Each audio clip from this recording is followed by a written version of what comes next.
భారత్కు పాకిస్తాన్ నుంచి ప్రమాదం పెరుగుతోందా? ఆపరేషన్ సింధు తర్వాత జరిగిన పరిణామాలు మనం చూస్తున్నాం. పాకిస్తాన్ స్ట్రాటజిక్గా వేస్తున్న అడుగులు. ఈ ప్రశ్న ఎందుకు వస్తుందంటే తాజాగా పాకిస్తాన్ చైనాలో తయారైన అంగూర్ రకం సబ్మెరైన్స్ను కొనుక్కున్నది. 8 సబ్మెరైన్స్ ఆర్డర్ చేసింది. అందులో ఒకటి ఇటీవల కరాచీ పోర్టు చేరుకుంది.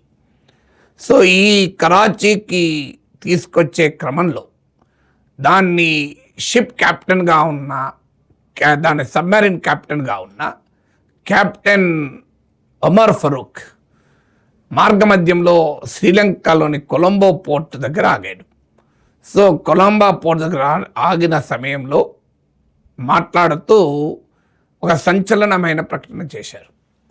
ఈ అంగూర్ రకం సబ్మెరైన్ను బంగాళాఖాతం బే ఆఫ్ బెంగాల్లో ఉంచబోతున్నామని మీరు స్క్రీన్ పైన చూడండి. శ్రీలంక పత్రిక ది మార్నింగ్ ఈ వార్తను జూన్ 7th రోజు రిపోర్ట్ చేసింది. అన్ఫార్చునేట్లీ మన మీడియాలో ప్రముఖంగా రాలేదు. ఇది చిన్నగా వచ్చిందో లేదో అని తెలియదు, కానీ పేజ్ 1లో ప్రముఖంగానైతే నేను చూడలేదు. మీరు ఈ ది మార్నింగ్ శ్రీలంక పత్రిక రిపోర్ట్ చేసిన దాని ప్రకారం బే ఆఫ్ బెంగాల్లో పాకిస్తాన్ తన కొత్తగా తయారైన సబ్మెరైన్ ప్రజెన్స్ని పెట్టబోతుంది. ఈ సబ్మెరైన్ మోస్ట్ మోడర్న్, ఎందుకంటే కన్వెన్షనల్ సబ్మెరైన్స్కు దీనికి ప్రత్యేకత ఏంటంటే కన్వెన్షనల్ సబ్మెరైన్స్ ఛార్జింగ్ కొరకు పైకి రావాల్సి ఉంటుంది. కానీ ఈ అంగూర్ టైప్ సబ్మెరైన్స్ ఏంటంటే ఎక్కువ కాలము నీటి అడుగులోనే ఉండగలుగుతాయి. అందువల్ల వాటిని డిటెక్ట్ చేయడం కష్టమవుతుంది శత్రు నేవీకి. వాటిని గుర్తించలేనప్పుడు మనం అటాక్ చేయడం కూడా కష్టమవుతుంది. అందువల్ల ఈ అంగూర్ రకం సబ్మెరైన్ జలంతర్గామి మోస్ట్ మోడర్న్. ఇక ఇది బే ఆఫ్ బెంగాల్లో ఎందుకు పెడుతున్నారు, దీని నుంచి వచ్చే స్ట్రాటజిక్ ఛాలెంజెస్ ఏంటివి అని చెప్పే ముందు ఈ అంగూర్ రకం అనే పేరు మనకు చరిత్రను గుర్తు చేస్తుంది. చాలామందికి ఈ తరం వాళ్ళకు తెలియకపోవచ్చు. నేను కూడా ఈ అంగూర్ రకం నావీ సబ్మెరైన్ గురించి విన్న రోజులు స్కూల్ పిల్లవాడిని. 1971 బంగ్లాదేశ్ లిబరేషన్ వార్, పాకిస్తాన్ పూర్తి స్థాయిలో ఓడిపోయిన యుద్ధం ఇది. పాకిస్తాన్ ఓడిపోయి మోర్ దెన్ 90,000 పాకిస్తాన్ సైనికులు తలలు వంచుకొని భారత సైన్యానికి లొంగిపోయిన చారిత్రక సందర్భం. పాకిస్తాన్లోని సగభాగం విడిపోయి బంగ్లాదేశ్గా ఏర్పడిన సమయం. ల్యాండ్, ఎయిర్, సీ అన్ని రకాలుగా ఇండియా తన మిలిటరీ సుప్రమసీని చూపెట్టి పాకిస్తాన్ను లొంగదీసుకోగలిగిన సందర్భం. కానీ అంత అద్భుతమైన విజయం సాధించిన సమయంలో కూడా ఒక విషాదము ఇండియాకు మిగిలిపోయింది. అదే ఏంటంటే ఈ వార్స్లో భాగంగా INS కుక్రీ అనేటువంటి మన సబ్మెరైన్ను పాకిస్తాన్ ధ్వంసం చేసి నీట ముంచగలిగింది. దానికి నాయకత్వం వహిస్తున్న కెప్టెన్ మహేంద్రనాథ్తో పాటు 176 ఇండియన్ నావల్ సిబ్బంది దుర్మరణం పాలు కావాల్సి వచ్చింది.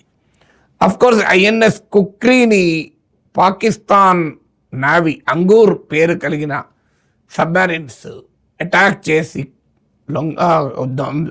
ధ్వంసం చేసిన, సింక్ చేసిన భారతదేశ సుప్రీమసీనేమి పాకిస్తాన్ అడ్డుకోలేకపోయింది. ఆ యుద్ధంలో మనమే గెలిచాం. ఇప్పుడు PNS అంగూర్ టైప్ సబ్మెరైన్ను మళ్ళీ పాకిస్తాన్ చైనాలో తయారైన వాటిని కొనడమే కాకుండా వాటిని బే ఆఫ్ బెంగాల్లో పెడుతోంది, మోహరింపజేస్తోంది. ఇది మనకు చాలా సింబాలిక్గానే కాదు, స్ట్రాటజిక్గా కూడా ఛాలెంజ్. 1971 వార్ తర్వాత బంగాళాఖాతం వైపు చూడటానికి కూడా పాకిస్తాన్ సాహసించలేదు ఇప్పటి వరకు. ఈ 55 ఇయర్స్లో Pakistan naval presence north Arabian సీకి మాత్రమే పరిమితమైంది.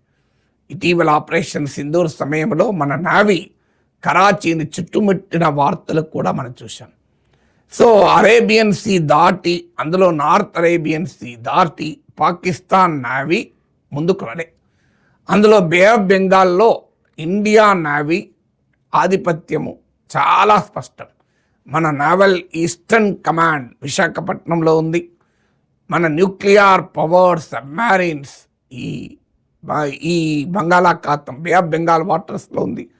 మన దేశానికి చెందిన 2 ఎయిర్క్రాఫ్ట్ ఫైటర్ క్యారియర్స్ కూడా బే ఆఫ్ బెంగాల్లో మోహరించి ఉన్నాం. అందువల్ల బే ఆఫ్ బెంగాల్లో బోత్ మిలిటరీ అండ్ సివిలియన్ ఆధిపత్యం భారత్కే ఉంది. ఇక్కడ పాకిస్తాన్ నేవీ ప్రజెన్స్ కూడా ఈ 55 ఇయర్స్లో లేదు. ఇక్కడ తీర ప్రాంత దేశాలు కూడా అంటే మీకు ఈ బే ఆఫ్ బెంగాల్ వాటర్స్కు తీర ప్రాంత దేశాల్లో కూడా పాకిస్తాన్ లేదు. India, Bangladesh, Myanmar, Sri Lanka, Thailand, Malaysia, ఇండోనేషియాలు ఉంటాయి. సో ఈ దేశాలతో ట్రేడ్ రిలేషన్స్ కూడా మనకు కీలకం. ఇది మన అండమాన్ నికోబార్ దీవుల నుంచి కూడా నావల్ ప్రజెన్స్ ఉంది. సో ఇండియాకు చాలా స్ట్రాటజిక్ అడ్వాంటేజ్ ఉన్న ప్రాంతంలోకి ఇవాళ పాకిస్తాన్ ఆధునికమైన సబ్మెరీన్ను దించుతోంది. ఎందుకంటే ఈ బే ఆఫ్ బెంగాల్లో మరి పాకిస్తాన్ ఎలా దించుతుంది అని మీకు అనుమానం రావచ్చు. కానీ ఇంటర్నేషనల్ లా ప్రకారం 12 నాటికల్ మైల్స్ అంటే తీర ప్రాంతం నుంచి 12 నాటికల్ మైల్స్ వరకు టెరిటోరియల్ వాటర్స్ అంటారు. అంటే ఆ దేశానికి సంబంధించిన జలాలు అవుతాయి. తర్వాత ఐ థింక్ 200 నాటికల్ మైల్స్ అనుకుంటాను, అక్కడ వరకు ఎక్స్క్లూజివ్ ఎకనామిక్ జోన్ ఉంటుంది. ఆ తర్వాత వాటర్స్ను ఇంటర్నేషనల్ వాటర్స్గానే పరిగణిస్తారు. ఆ ఇంటర్నేషనల్ వాటర్స్లోకే పాకిస్తాన్ అంగూర్ సబ్మెరీన్ వస్తుంది. డెఫినెట్గా ఇండియన్ టెరిటోరియల్ వాటర్స్కి ఏం రావడం లేదు, మన ఎక్స్క్లూజివ్ ఎకనామిక్ జోన్లోకి ఎంటర్ కావడం లేదు. కానీ very presence of Pak submarines in a Bay of Bengal first time after 55 years 1971 war తర్వాత రావడం అనేది ఇండియాకు ఒక పెద్ద స్ట్రాటజిక్ సిగ్నల్. అది ఇవి కూడా ఎప్పుడు వస్తున్నాయి, ఇటీవల పరిణామాలను కూడా మనం గుర్తు తెచ్చుకోవాలి. ఒకటి, ఆపరేషన్ సింధూర్లో మన చేతుల్లో పాకిస్తాన్ ఓడిపోయింది. కానీ తన దేశ ప్రజలకు ప్రపంచానికి తామే గెలిచామని నమ్మించే ప్రయత్నం చేస్తోంది. ట్రంప్ లాంటి వారి వ్యాఖ్యల వల్ల పాకిస్తాన్ దుస్సాహసం చేస్తుంది ఇప్పటికీ కూడా. దాంతోపాటు బంగ్లాదేశ్లో భారత్ అనుకూల షేక్ హసీనా ప్రభుత్వ పతనం తర్వాత పాకిస్తాన్ బంగ్లాదేశ్ల మధ్య సంబంధాలు గణనీయంగా పెరిగాయి. అన్ని రకాల సంబంధాలు, మిలిటరీ, ట్రేడ్, కల్చరల్ రిలేషన్స్ పెరిగాయి. బంగ్లాదేశ్ నావల్ చీఫ్ పాకిస్తాన్ పర్యటించి అసీం మునీర్తో సమావేశమయ్యారు. పాకిస్తాన్ నావీ బంగ్లాదేశ్ పోర్ట్లోకి ఫస్ట్ టైం రాగలిగాయి. అసలు ఉర్దూ ఆధిపత్యానికి వ్యతిరేకంగా బెంగాలీ జాతీయవాదంతో బంగ్లాదేశ్ ఏర్పడితే ఢాకా యూనివర్సిటీలో ఉర్దూ షాహిరీలు మొదలయ్యాయి. డిసెంబర్ 2024 మధ్య కాలంలో పాకిస్తాన్ బంగ్లాదేశ్ ట్రేడ్ 27% పెరిగింది. ఆ తర్వాత ఎవ్రీ ఇయర్ 20% పెరుగుతోంది.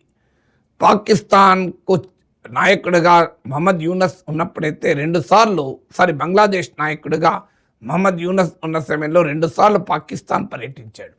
అఫ్కోర్స్ తారిక్ రెహమాన్ వచ్చాక కాస్త బంగ్లాదేశ్ ఇండియా రిలేషన్స్ కాస్త ఇంప్రూవ్ అయిన మాట నిజం.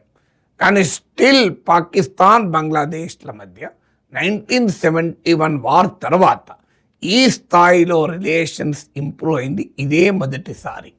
2 దేశాల మధ్య ఈవెన్ ఢాకా కరాచీల మధ్య డైరెక్ట్ విమాన ప్రయాణాలు కూడా మొదలయ్యాయి. సో ఈ పరిణామాల నేపథ్యంలో ఇప్పుడు ఈ బే ఆఫ్ బెంగాల్ వాటర్స్లో పాకిస్తాన్ సబ్మెరీన్ ఎంటర్ కాబోతుంది. రెండవది, పాకిస్తాన్ చైనా మిలిటరీ నెక్సస్ చూసాం.